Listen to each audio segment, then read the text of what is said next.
Hi friends, welcome to my channel Uma simple কিচেনে সবাইকে অনেক অনেক স্বাগত। আশা করি তোমরা সবাই ভালো আছো, আমিও খুব ভালো আছি। আজকে আমি জিভে জল আনার মতো দুর্দান্ত একটা মাছের রেসিপি তোমাদের সঙ্গে শেয়ার করতে চলে এসেছি। আজকে আমার রেসিপি ফ্যাসা মাছের ঝাল। ফ্যাসা মাছের ঝাল বানানোর জন্য আমি এখানে কড়াইতে তেল গরম করে নিয়েছি। তেলের মধ্যে দিয়ে দেব সামান্য কালো জিরে। কালো জিরেটাকে খুব ভালো করে ভেজে নিয়েছি। এবার দেব গ্রেট করে নেওয়া পেঁয়াজ। তোমরা চাইলে পেঁয়াজটাকে কুচিয়েও নিতে পারো। পেঁয়াজটাকে তেলের মধ্যে খুব ভালো করে নাড়িয়ে চাড়িয়ে নেব।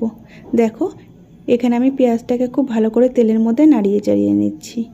এবার কিন্তু এর মধ্যে দিয়ে দিলাম কয়েকটা টুকরো করে নেওয়া কাঁচা লঙ্কা।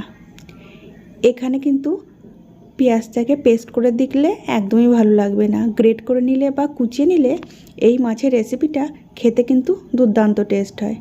পেঁয়াজটাকে আর লঙ্কাটাকে কিছুক্ষণ নাড়িয়ে চাড়িয়ে নেওয়ার পরে এবার আমি দিয়ে দিলাম স্বাদ মতো লবণ। লবণ আমার দিয়ে দেওয়া হয়ে গেছে। এবার দিয়ে দিচ্ছি পরিমাণ মতো হলুদ গুঁড়ো।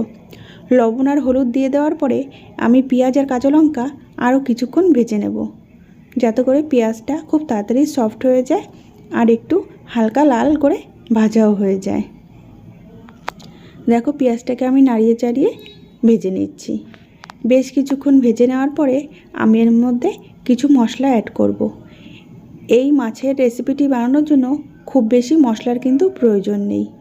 দেখো পেঁয়াজ আমার ভাজা হয়ে গেছে। এবার আমি এর মধ্যে দিয়ে দিলাম একটা বড় সাইজের গ্রেট করে নেওয়া টমেটো। টমেটোটাকেও আমি কিন্তু গ্রেট করে নিয়েছি। তোমরা চাইলে পেঁয়াজের সঙ্গে সঙ্গে টমেটোটাকেও কুচিয়ে নিতে পারো। টমেটো আর পেঁয়াজ আমি কিন্তু 2 থেকে 3 মিনিট ভেজে নেব, যাতে করে পেঁয়াজের সঙ্গে সঙ্গে টমেটোটাও খুব ভালো করে ভাজা হয়ে যায়।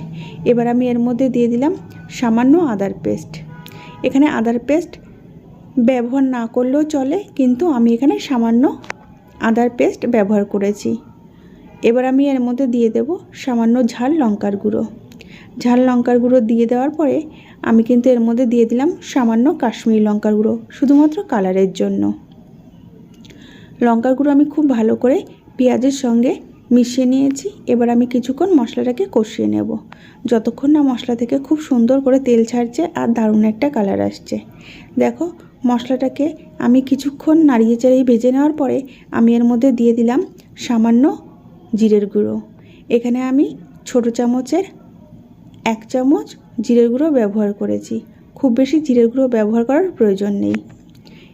এবার আমি দিয়ে দিচ্ছি সামান্য জল, যাতে করে মশলাটা পুড়ে না যায়। জল দিয়ে দেওয়ার পরে জলটাকে আমি খুব ভালো করে সমস্ত মশলার সঙ্গে মিশিয়ে নিয়েছি। এবার খুব ভালো করে মশলাটাকে কষিয়ে নেব। দেখো মশলাটা কিন্তু কষাতে শুরু করে দিয়েছে।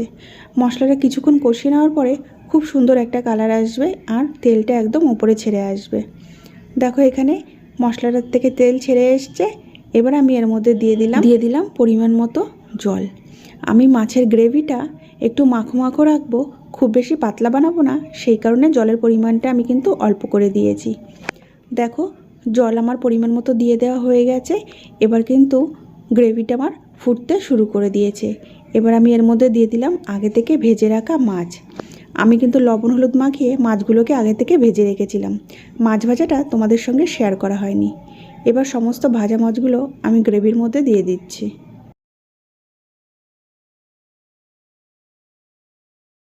সমস্ত ভাজা মাছ আমার গ্রেভির মধ্যে দিয়ে দেওয়া হয়ে গেছে। এবার ভালো করে একবার নাড়িয়ে নেব। গ্রেভির সঙ্গে সমস্ত মাছগুলোকে একবার নাড়িয়ে চাড়িয়ে নিলাম। এবার আমি ফুটতে সময় দেবো বা রান্না হতে সময় দেব। দেখো এবার আমি খুব ভালো করে মাছটাকে কিন্তু রান্না করে নেব। রান্না করার সময় আমি খুব বেশি নাড়াচাড়া করব না, যেহেতু এই মাছটাকে খুব বেশি কড়া করে ভাজতে নেই, হালকা করে ভাজার প্রয়োজন। আর সেই কারণেই কিন্তু মাছগুলো ভেঙে যেতে পারে। মাছ আমার খুব সুন্দর করে ফুটে গেছে। দেখো ওপর থেকে আমি ছড়িয়ে দিয়েছি সামান্য গরম মশলার গুঁড়ো। আর সবার শেষে আমি এর মধ্যে দিয়ে দেব সামান্য ধনেপাতা কুচি। ধনেপাতা কুচি দিলে এই মাছের ঝালের টেস্ট কিন্তু অসাধারণ লাগে। ধনেপাতা কুচি আমার ছড়িয়ে দেওয়া হয়ে গেছে। এবার খুব ভালো করে আমি আলগা করে বা আলতো করে মাছের সঙ্গে ধনেপাতা কুচিটাকে ভালো করে মিশিয়ে নিচ্ছি। আমার মিশিয়ে নেওয়া হয়ে গেছে। এবার কিন্তু আমি তোমাদেরকে প্লেটে সার্ভ করে দেখিয়ে দেব। আজকের রেসিপিটি যদি তোমাদের ভালো লেগে থাকে লাইক করবে, শেয়ার করবে আর কমেন্ট করে জানাবে রেসিপিটি কেমন হয়েছে। এখানে দেখো বন্ধুরা, একটা প্লেটের মধ্যে আমি কিন্তু ফ্যাসা মাছের ঝাল একদম সার্ভ করে নিয়েছি। কতটা লোভনীয় দেখতে হয়েছে, খেতেও কিন্তু দুর্দান্ত হয়। আজকের মতো ভিডিওটি আমি এখানেই শেষ করছি। সম্পূর্ণ ভিডিও দেখার জন্য সবাইকে অনেক অনেক থ্যাংক ইউ।